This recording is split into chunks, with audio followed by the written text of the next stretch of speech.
If Tuesday was Salem running on panic, Wednesday, February 25th is Salem cracking under pressure. Because while Stephanie remains in danger and the search tightens, another crisis is quietly boiling over in plain sight.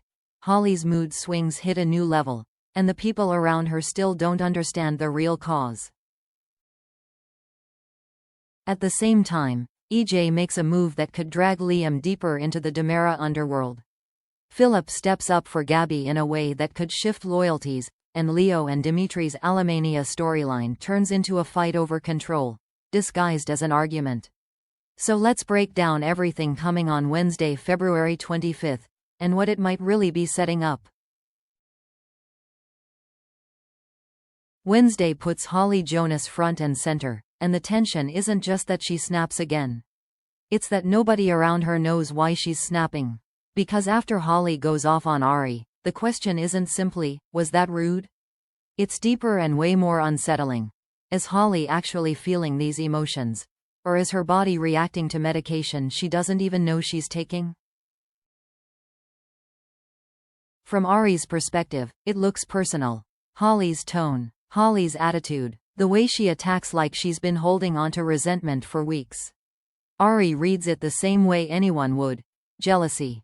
Ego. Drama. So Ari pushes back. She doesn't back down. She calls out Holly's behavior, and in the moment, that feels fair. Ari isn't a punching bag, and she shouldn't have to act like Holly's outbursts are normal. But here's the nightmare layer we, the audience, can't ignore. Holly is operating with false information about her own body. She thinks she's taking a harmless supplement. But Sophia swapped it with her antipsychotic medication. That means Holly's mood swings aren't just choices. They're chemically influenced shifts, changes in emotion, energy, irritation, focus, possibly even perception. And what makes this storyline so cruel is the way it isolates Holly without anyone intentionally isolating her. Because every time she snaps, the people around her start building a story about who she is. She's being dramatic. She's unstable. She's overreacting. That's just Holly. And once people label you, they stop investigating you.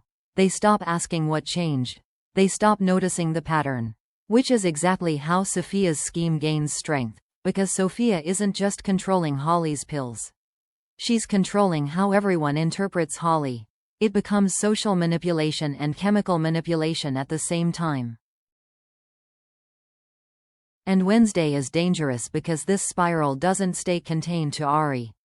If Tate steps in, trying to be the calm voice, trying to support her, Holly may lash out at him too. Not because she doesn't care about Tate, but because she's confused, overstimulated, and emotional in a way she can't explain. So Tate could end up doing what people always do when they feel helpless. He tries harder. He pushes for answers. He begs her to tell him what's wrong. And that can actually make it worse. Because Holly doesn't know what's wrong. She can't name it. She can only feel it. And that's the terrifying part. Holly can't fix what she can't identify. So Wednesday's tension becomes a ticking clock in slow motion. Not, will Holly argue with Ari? But, how many relationships will break before anyone realizes this is medical? How long before Holly does something she can't take back? And how close are we to a moment where the consequences aren't social, they're physical? And that's why the suspense question matters so much. Who notices the pattern first? Tate, because he knows her baseline and can sense something's off? Ari, because she's taking the hits and might notice the timing? Or Sarah, because a medical professional might pick up on symptoms everyone else misreads as attitude? Because the second someone connects the dots, wrong pills, unusual behavior, escalating outbursts, Sophia's scheme doesn't just end. It explodes. And when it explodes, Sophia won't just be exposed as mean. She'll be exposed as dangerous. Now let's shift to a different kind of danger. Because while Holly's storyline is about hidden chemicals, Liam's storyline is about hidden contracts. EJ Demera makes Liam an offer, and the spoilers tease the key question. How will Liam feel about it? That tells you this isn't a normal job opportunity. This is a moment where Liam has to decide who he is when money shows up with strings attached.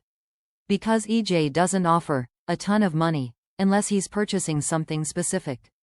Not a product, a person. EJ is buying silence, loyalty, information, a task he can deny later, or access to someone EJ can't reach directly.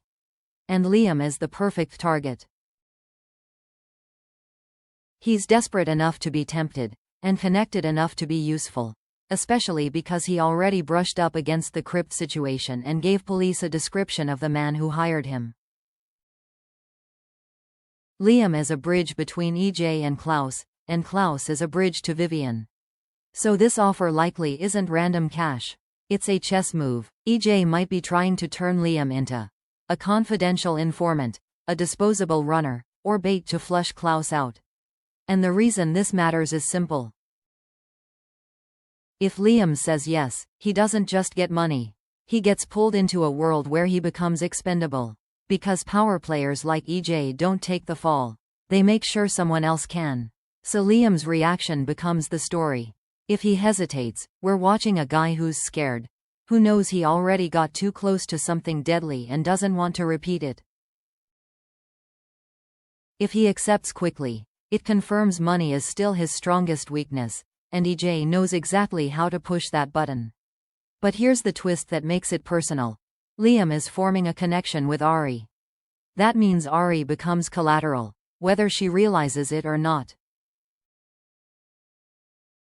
Because if Liam takes EJ's offer, Ari may start dating, or trusting, someone who's suddenly tied to Demera revenge strategy, criminal leverage, and potential blackmail. And it won't matter how sweet Liam is with her.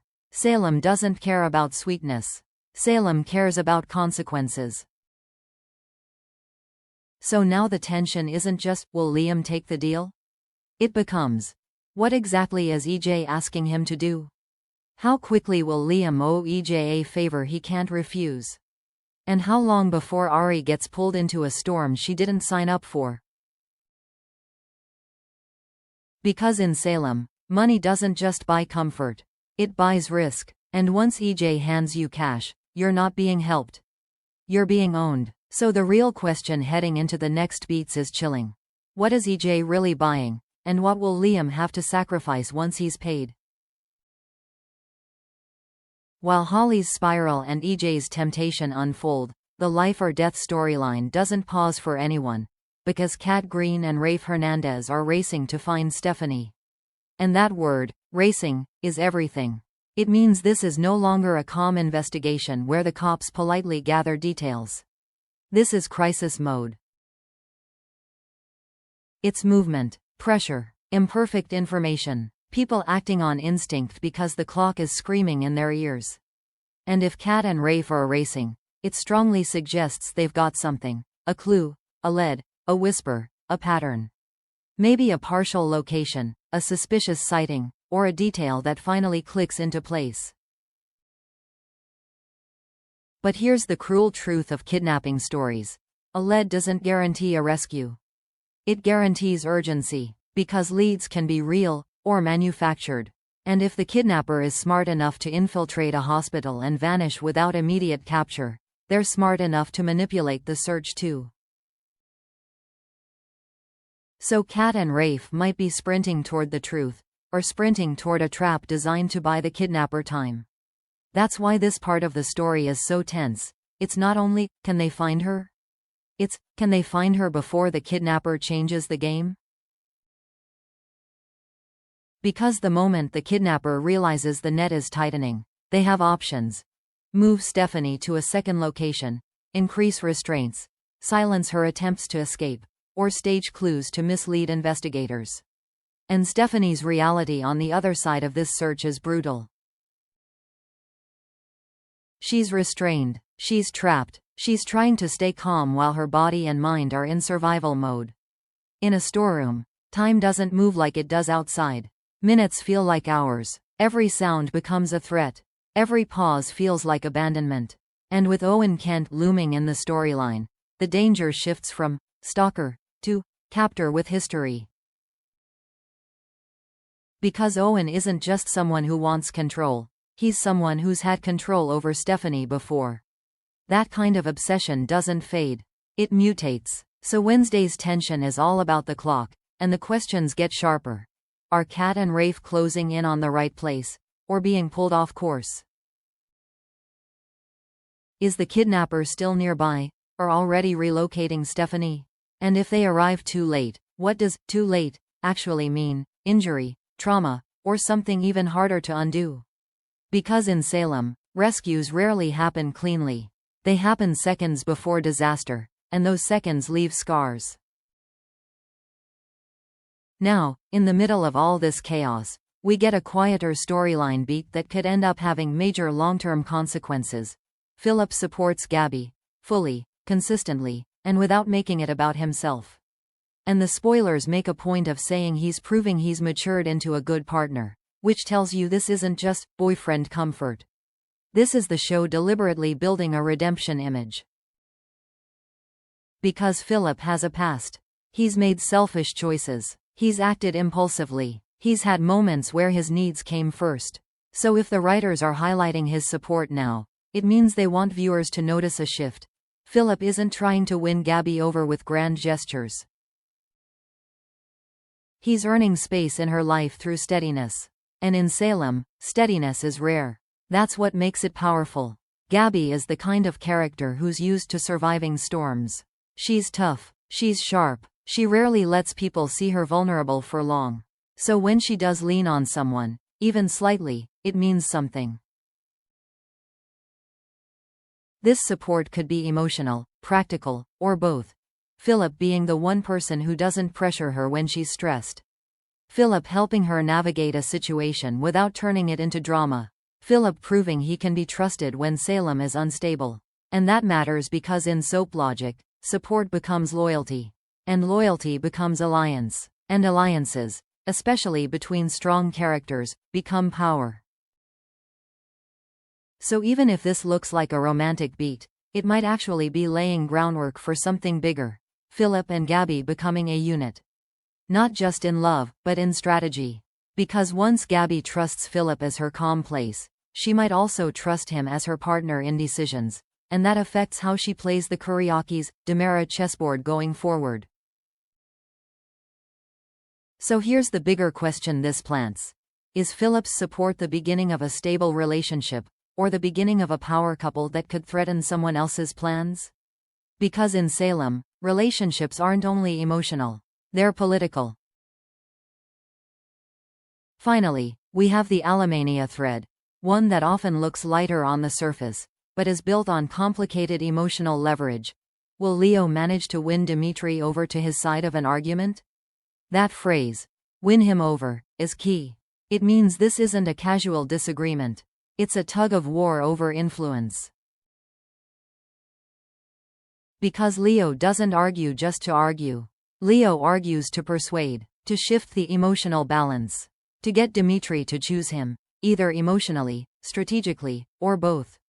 And Leo and Dimitri's dynamic is volatile because it's built on three ingredients that never stay peaceful in Salem: chemistry, history, and unresolved resentment.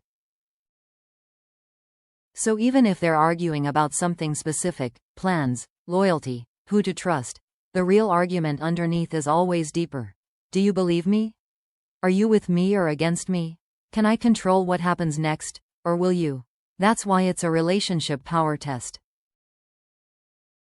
If Leo pushes too hard, he risks triggering Dimitri's pride, making him dig in, pull away, or even switch sides out of stubbornness. But if Leo plays it smart, if he appeals to Dimitri's heart instead of challenging his ego, he could pull Dimitri closer.